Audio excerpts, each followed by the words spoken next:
Image copyright Getty Images. We are now entering the Brexit endgame, Prime Minister Theresa May tells us. What does she mean? Basics. A reminder, UK is due to leave the European Union at 11 p.m. on Friday, the 29th of March 2019. The reason the UK is leaving is because people voted by 51.9% to 48.1% for leave in the 2016 referendum. The UK and the EU have spent more than a year trying to agree on how the divorce, as it's often called, will work in practice and what post-Brexit relations will look like. A deal has to be agreed by negotiators but also by Theresa May's cabinet, then MPs and, finally, by the 27 other EU member states. Will there really be a deal this week? A cabinet source has told BBC the text of the withdrawal agreement has been agreed at a technical level by officials from both sides after intensive talks this week. Theresa May is holding a special cabinet meeting on Wednesday to discuss the agreement. Why is the PM so keen to get a deal by Wednesday? Any hopes of an EU summit to sign off on a withdrawal agreement this month will apparently be hit if the talks go on much longer. There will not be enough time to set up a meeting of the 28 leaders. The next possible date for a meeting of EU leaders is in December, which could result in the Commons vote on any deal being delayed until after Christmas. With uncertainty over whether MPs would back a deal, missing this week's deadline would increase the chances of the UK leaving without one. The UK government would then step up no-deal preparations and spending.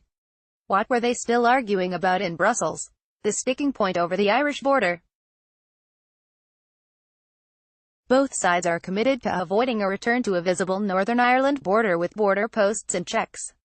They believe that bringing them back would put the peace process at risk. But the two sides have not been able to agree how they can guarantee this, with the EU insisting on a backstop arrangement which will kick in to avoid a physical border if whatever future trade deal the UK and EU agree does not manage to maintain the current border arrangements. What about a trade deal? The two sides are hoping to agree a rough outline of a trade deal to be signed off at the same time as the withdrawal agreement. If all goes as planned, the details will be hammered out after the UK leaves. So what happens next?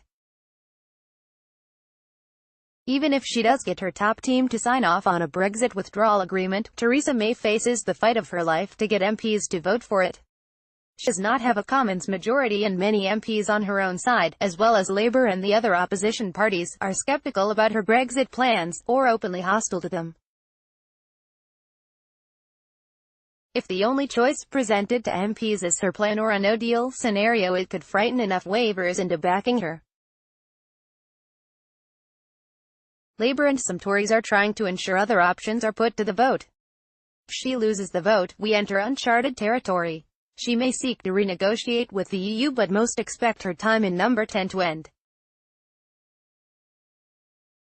There could be a general election and/or a new Prime Minister. Some Tory and Labour MPs hope she will head that off by postponing Brexit Day and calling another referendum, something she has consistently ruled out.